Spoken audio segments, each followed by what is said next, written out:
안녕하세요. 창원 열방교회 김신환 목사입니다. 오늘은 8월 14일인데 나라와 교회를 생각하면서 예레미야 4장 1절과 2절 말씀이 깊이 생각납니다. 하나님께서 이스라엘 백성들, 유다와 이스라엘을 많이 책망하시죠.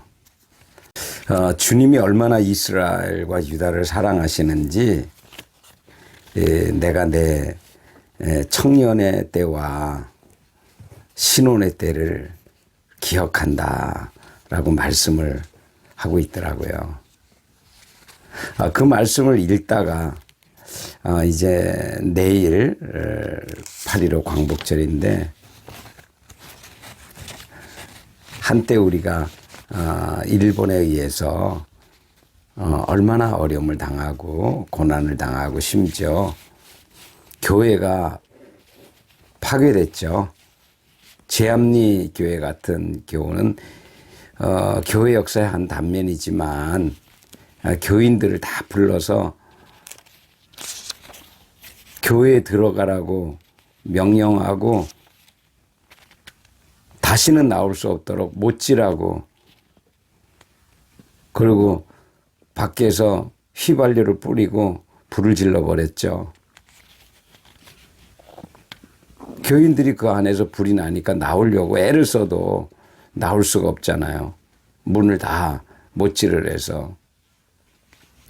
그러니까 어떻게 하다가 살기 위해서 창문을 막 뛰어넘고 나오는데, 그 나오는 성도들 향해서 일본 사람들이 총으로, 소총이라 그러죠. 조총이라고도 하고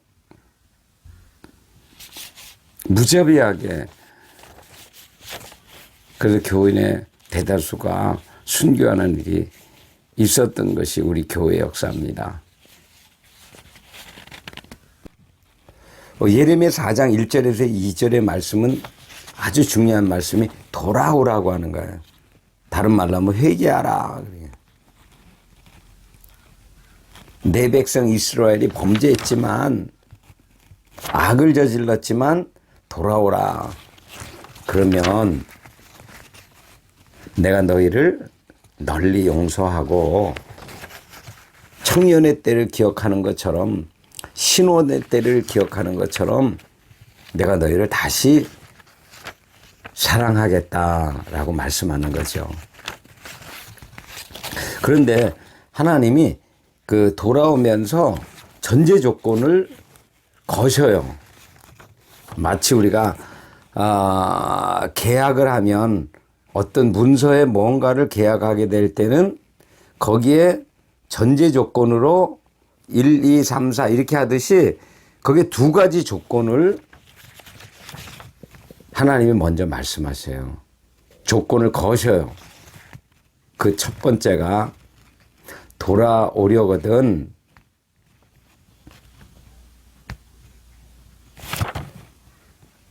너희의 거짓된 것들을 버리고 돌아오라, 이렇게 말씀하세요. 우상숭배겠죠. 하나님 외에 다른 것들을 섬긴 것을 말하는 것일 수 있습니다. 우리가 지금 하나님 사랑합니다 라는 말을 정정 쓰고 사랑의 고백을 하지만 하나님보다 더 사랑하는 것이 여전히 있어요. 많은 사람들은 어떻게 보이는 것들만을 우상으로 생각하는데 마음은 보이지 않잖아요. 저도 그렇고 여러분들도 그렇고 우리가 하나님 사랑합니다 라고 말하지만 하나님 보이지 않으셔요. 성령님도 보이지 않으시고, 근데 사랑한다라고 고백하잖아요. 근데 그 사랑이라고 하는 그 실체라고 하는 것은 사실 우리가 예배라고 하는 행위, 하나님의 성전에 나가서 주일을 맡고 또 새벽 기도를 맡고 수요나 금요일이나 이렇게 어떤 예배하는 일에 가서 예배를 드리면서 몸으로써 신령과 진정으로 예배할 때 그 모습을 하나님이 아, 내 사랑하는 자녀들이 예배하는구나. 그거 받으시지만 사실 그 받으실 때에 우리는 그 순간에 마음이라는 걸 갖고 있잖아요. 마음. 그래서 하나님의 마음과 함께 우리의 마음, 하나님의 마음과 우리의 마음이 일치되는 거죠. 하나님이 기뻐하시고 또 우리는 응답하고 마음. 그 마음을 드리는 거죠. 근데 우리 마음이 하나님을 떠나서 잘못된 것을 바라볼 때가 있다라고 하는 것이에요. 저는 목회자로서 늘 예배 가운데 나가는 성도들을 보면서 너무 감사하고 은혜롭다라고 하는 말을 많이 하는데 또 한 가지는 저 개인적으로 항상 끊임없이 말씀을 돌이켜 보게 되면 엘리 제사장을 생각하는 거예요. 엘리 제사장도 얼마나 예배를 많이 드렸어요. 엘리 제사장 끊임없이 예배 드렸잖아요. 하나님의 율법이니까 율법에 따라서 또 두 자녀 홈니와 비느하스도 그 두 자녀들이 아버지가 제사장이니까 아들도 마찬가지로 제사장으로 위임을 받고 제사 일을 하잖아요. 얼마나 아름다운 일이에요. 복된 일이에요. 엘리 때 제사장을 하다가 두 아들이 또 제사장이 돼서 그 제사의 역할을 맡아서 계속 한다고 하는 거 굉장히 은혜잖아요. 그러나 비극적인 것은 엘리의 가정, 엘리와 함께 제사장이 된 두 아들 홈니와 비느하스는 비극을 맞았단 말이에요. 왜? 하나님의 성전에서 못된 짓을 하고 불경스러운 일을 하고 하지 말라고 하는 일을 하고 여기에서 우리가 기억해야 될 것은 예배가 다 예배가 아니고 제사가 다 제사가 아니라는 거죠. 하나님이 받으시는 제사가 있고 하나님이 받지 않는 제사가 있다라고 하는 것이에요. 그래서 저도 두렵고 떨리는 마음으로 8.15를 만나면서 내일 8.15인데 8월 14일 날 갑자기 새벽에 아침에 일어나서 말씀을 읽고 보는 가운데 자꾸 이 말씀이 떠오르고 생각나요. 아마 하나님이 돌아오라는 초청 같아요. 그래서 예레미야 4장 1절에서 2절을 읽으면서 돌아오라 하면서 두 가지의 전제. 첫째는 이미 말씀드렸죠. 거짓된 것을 버리고 돌아오라. 또 하나는 하나님께서 뭐라고 말씀하는가 하면 하나님 앞에서 정의와 공의와 진실로 행하면이라고 하네요. 그래서 오늘은 저는 뭐 다른 말씀보다도 하나님께 우리가 돌아가기 전과 돌아가서 해야 될 일이 있다면 뭘까? 라고 하는 생각을 해요. 물론 본문에 있는 말씀처럼 우리가 하나님 앞에 돌아가서 그렇게 진실된 회개를 하고 회개의 열매를 맺기 위해서 우리가 진실한 행동을 해야 되겠죠. 그런데 연결될 말씀이 우리 크리스찬들이 반드시 해야 될 것은 잊지 말아야 될 것은 데살로니가전서 5장 17절에도 말씀했지만 쉬지 말고 기도하라 라고 하는 말씀이에요. 어떻게 보면 물어보면 아이 목사님 기도하지 않는 사람이 어디가 있어요. 예수 믿는 사람 다 기도하죠. 예, 맞습니다. 그것이 핵심이에요. 기도하지 않고서는 살 수 없는 것이 크리스찬이에요. 크리스찬의 삶이고요.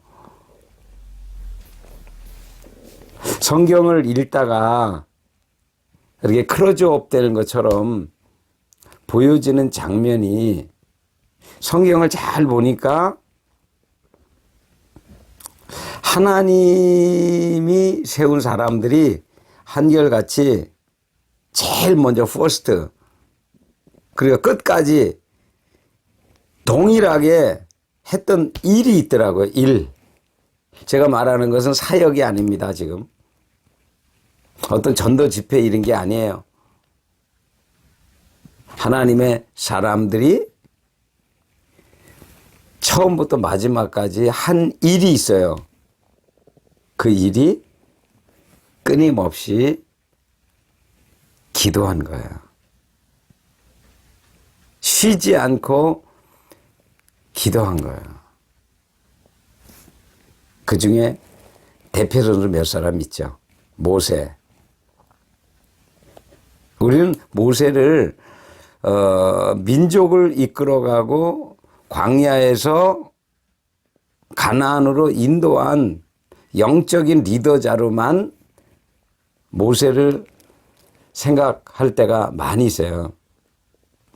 그러나 저는 중보기도하는 목회자로서 항상 조명되는 게 모세의 기도예요. 여러분 잘 알잖아요. 모세가 손을 들면 이기고 손이 내려오면 여호수아 전쟁에서 패배하는 거예요. 간단한 이야기 같아요. 손을 들면 이기고 손을 내리면 진다. 간단한 일 같아요. 그러나 모세가 손을 들었다는 것은 다른 의미입니다. 우리가 생각하는 것은 주여 이렇게 그런 말이 아니라 모세가 하나님의 말씀을 듣고 순종의 자리. 모세는 말씀만 들었던 사람이 아니라 말씀을 순종했던 사람이에요. 말씀을 들으면 잊어버리거나 까먹거나 그냥 지나치는 것이 아니라 말씀 한마디 할 때는 그 말씀을 그대로 순종하는 자가 모세예요. 그러니까 기도라고 하는 것은 순종과 같은 것이에요. 순종했다는 거예요. 하나님의 말씀이 손 들어라라고 하니까 손을 들었다는, 기도의 손을 들었다는 거예요. 그때 하나님이 역사했다는 거예요. 기도의 새로운 의미이기도 하죠. 기도란 무엇입니까? 하나님을 싸우게 하는 거예요. 하나님이 일하시게 한다면 주님이 조금 그래 너는 나를 일시키기 위해서 기도하냐 이렇게 하고 하나님이 우리를 위해서 싸워주시는 거예요. 영적 전쟁에 참여하시는 거예요. 그럼 우리가 기도해야 되는 거예요. 주님은 항상 먼저 우리에게 기도하라는 명령을 먼저 주십니다.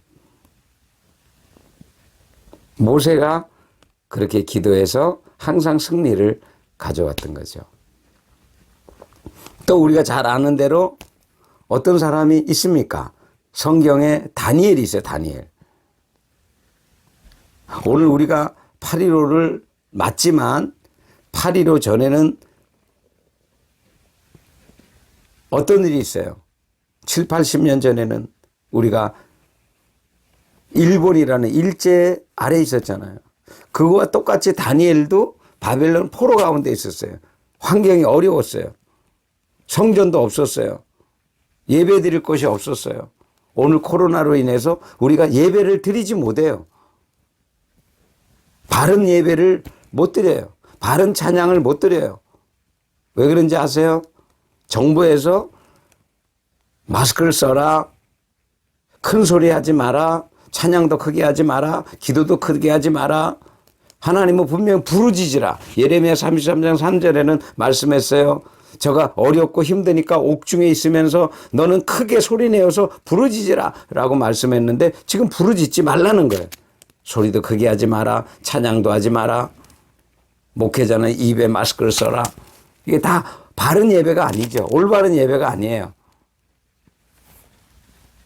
그런데 다니엘은 그때에 성전도 없고 예배의 자유도 없고 정부에서 예배 드리지 마라, 기도하지 말라라는 사인이 떨어졌는데 만약에 그렇게 하면 사자굴 속에 집어넣는다.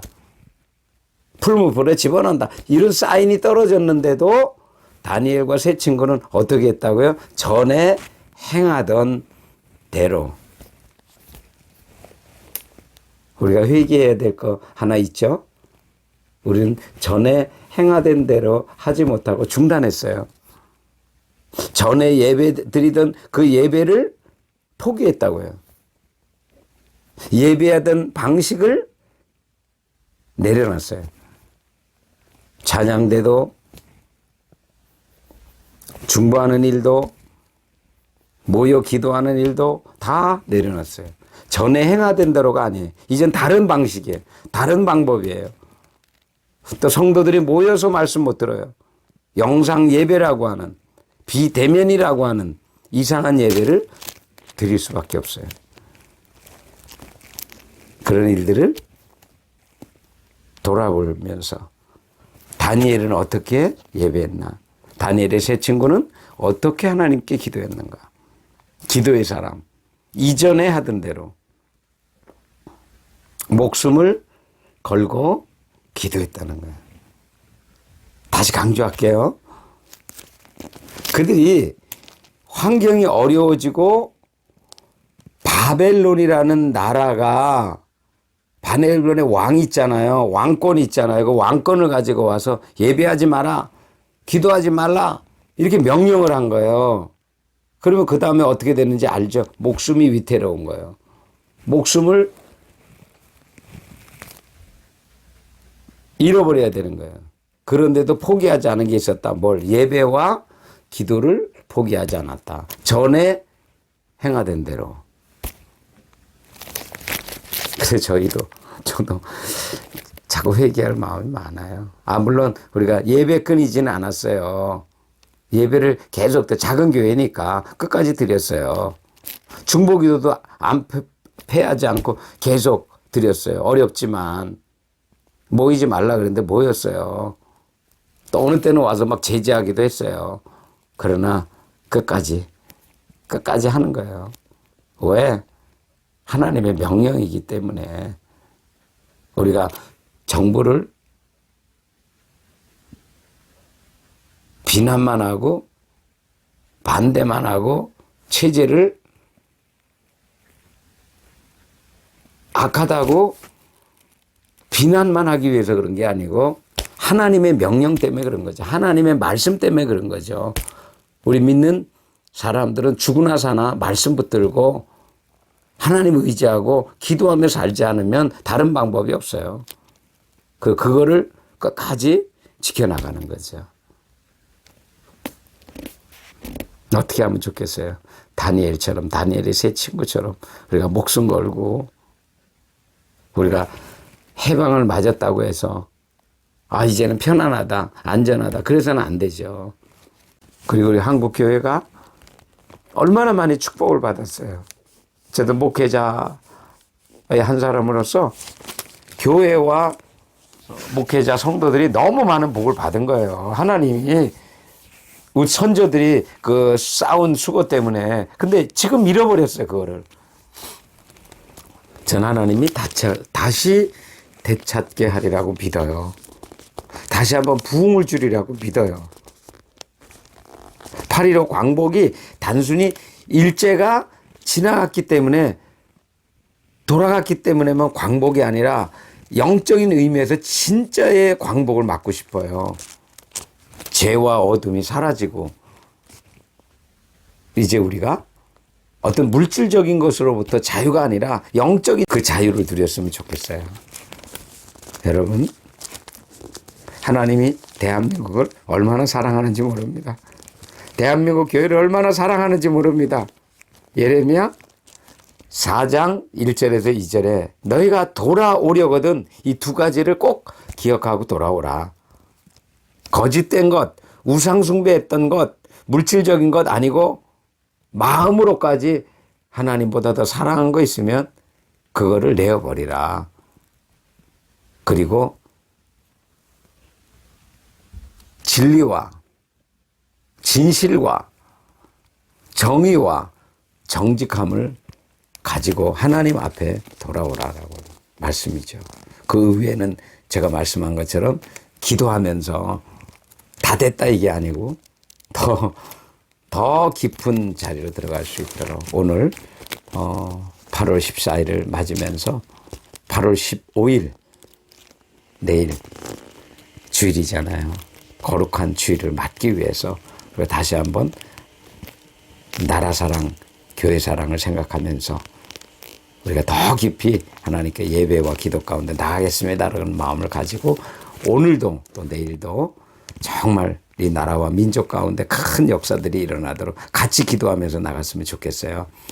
사랑하고 축복합니다.